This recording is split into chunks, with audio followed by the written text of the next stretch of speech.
Turkish President Recep Tayyip Erdoğan spoke to journalists on his return flight from Russia to Turkey on Thursday. President Erdoğan evaluated Turkey's national security issues and foreign policy engagements. It is absolutely impossible for us to compromise on the fight against terrorism. This will continue with determination, and we will continue our policy of eliminating terrorism at its source. We're continuing our work to completely eradicate terrorism from the source. Is the source of this Syria? It is Syria. Then, whatever the source is, we will do what is necessary, just as we did last night. Terrorists are puppets, they are subcontractors. Our goal is a country without terrorism.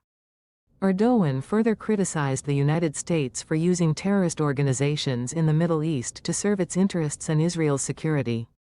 The PKK terrorist organization's Syrian wing, the PYD-YPG, is particularly doomed to be abandoned and left alone. The efforts of the terrorist organization, which is taking advantage of the instability in Syria, to enter the protection of some Western countries are in vain. It is now a known fact that the U.S. uses terrorist organizations in the region for its own interests and Israel's security. We're continuing our fight against all terrorist organizations in the region for our own national interests and the security of our borders. Our basic expectation is that the Syrian administration will understand the benefits that a sincere and realistic normalization with this will provide them and take steps accordingly. I hope that we will see a constructive step in this regard in the coming period and build the normalization.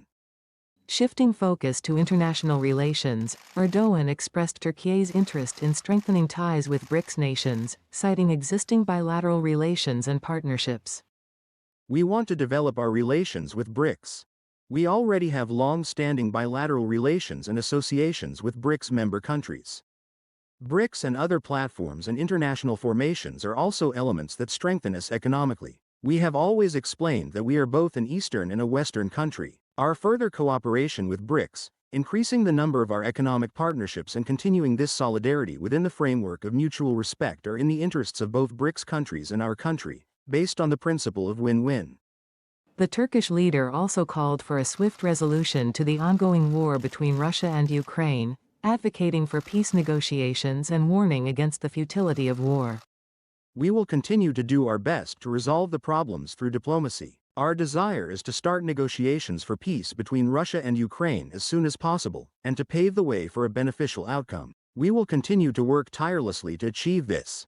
We continue to emphasize that there will be no winners in war and no losers in peace. This war will certainly end, and our efforts are for it to be completed without further bloodshed and tears. On defense matters, Erdoğan mentioned positive discussions regarding the Eurofighter aircraft with the United Kingdom and Germany, acknowledging Turkey's ongoing efforts to meet its defense needs. We have seen that positive steps can be taken regarding the Eurofighter, and both the United Kingdom and Germany are positive about this. The issue is not limited to the Eurofighter. We are largely meeting our own needs in the defense industry thanks to the steps we have taken. However, we need time for some items. We are also primarily seeking to meet these items through our allies. Time will tell when this process will be completed and when we will reach the procurement stage of the aircraft. We hope it will not take too long. In a pointed critique of Western support for Israel, Erdoğan accused certain nations of feeling indebted to Israel, particularly in light of historical injustices during the Nazi era. Unfortunately, the West feels indebted to Israel. For example, Germany sees itself as responsible to Israel for what happened during the Nazi era. Some Western countries have the same attitude. Since they remain silent about what the Nazi administration did to European Jews during that period, they remain silent and unresponsive to Israel's genocide as a way of paying off their debt. In other words, the West is trying to pay off their debt with debt. But now they are indebted to the Palestinians, taking Israel, which has become the Nazis of this period, under their wing and leaving a shameful past for their grandchildren. The Turkish leader announced an initiative under the auspices of the United Nations to impose a comprehensive arms embargo on Israel, highlighting a growing international support for this call.